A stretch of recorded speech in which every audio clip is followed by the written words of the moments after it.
наблюдали это с расстояния 70 километров. Какое-то количество людей находилось ближе.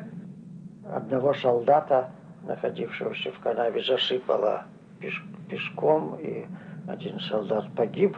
В одном из близлежащих сел население было все выведено из зданий.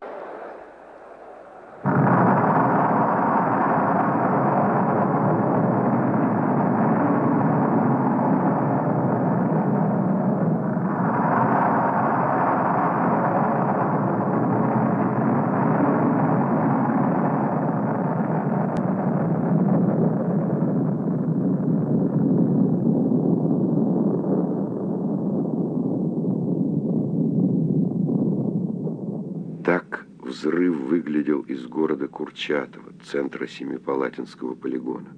Ослепительная вспышка и ударная волна сотрясли город. В домах вылетели все стекла. Это кадры из фильма, который был снят специально для показа руководству страны. Текст, естественно, читал Левитан. Вернемся в городок полигона.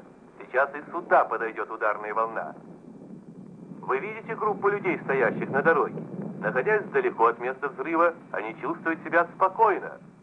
Но за это благодушие им придется поплатиться.